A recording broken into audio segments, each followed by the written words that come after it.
Hello friends, कैसे हैं आप सब। दोस्तों, होली का त्यौहार आने वाला है। होली जो कि रंगों का त्यौहार है। होली का त्यौहार आपसी भाईचारे और एकता का प्रतीक है। होली का त्यौहार लोगों में नए रंग भरता है और खुशहाली लाता है। होली से पहले होलाष्टक आता है, जिसके बारे में हम इस वीडियो में बात करेंगे। होलाष्टक क्या है, आइए जानते हैं।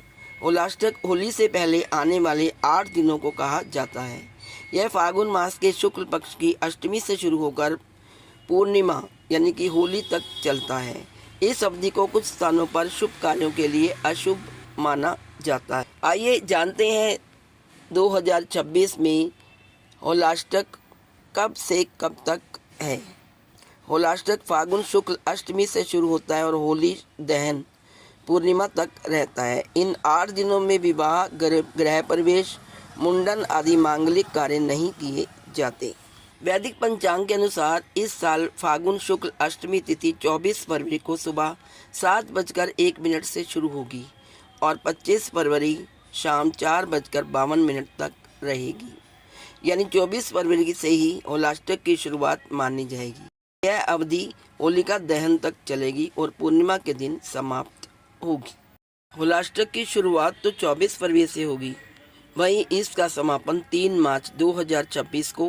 होलाष्टक के विषय में पौराणिक कथा क्या है, आइए जानते हैं। होलाष्टक का संबंध प्रहलाद और हिरण्याकश्यप की कथा से जुड़ा है। कथा के अनुसार जब भक्त प्रहलाद भगवान विष्णु की भक्ति में लीन थे तो उनके पिता हिरण्याकश्यप ने उन्हें अनेकों कष्ट दिए। फागुन शुक्ल अष्टमी से पूर्णिमा तक प्रहलाद को तरह तरह की यातनाएं दी गई, लेकिन भगवान ने हर बार उनकी रक्षा की। अंत में हिरण्याकश्यप की बहन होलिका ने प्रहलाद को अग्नि में लेकर बैठने का प्रयास किया। भगवान की कृपा से प्रहलाद तो बच गए, लेकिन होलिका दहन हो गया। इसी घटना की स्मृति में होली और होलाष्टक मनाया जाता है। आइए जानते हैं होलाष्टक का धार्मिक महत्व क्या है। होलाष्टक से होली का समय जो है बीच का, यह भक्ति, साधना और संयम का माना जाता है।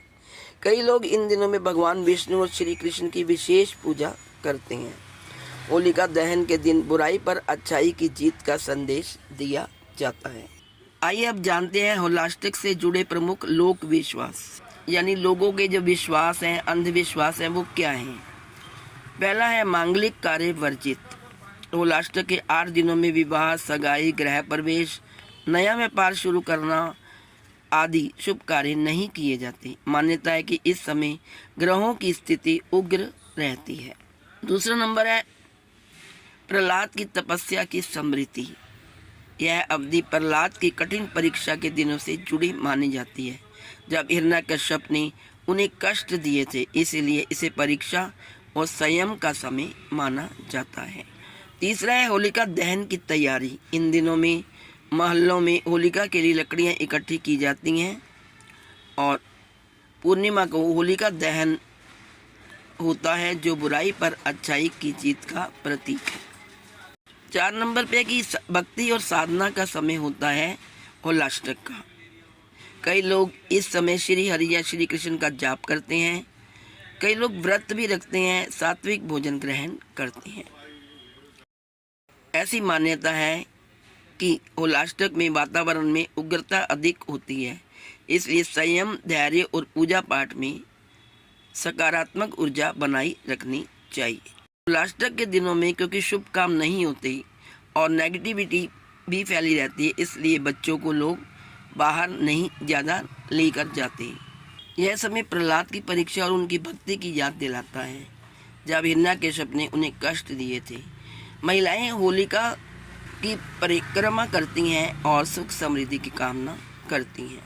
कई स्थानों पर गेहूं की बालियां अग्नि में भूनकर प्रसाद के रूप में ग्रहण की जाती हैं। इसे नई फसल के शुभ संकेत के रूप में देखा जाता है। होलिका दहन का त्यौहार बुराई पर अच्छाई की जीत का प्रतीक है। यह परिवार और समाज में मेल मिलाप का संदेश देता है। तो दोस्तों, आप सबको मेरी तरफ से एडवांस में होलाष्टक की शुभकामनाएं। यदि आपको वीडियो अच्छी लगी हो तो please like, share and subscribe. Thank you so much.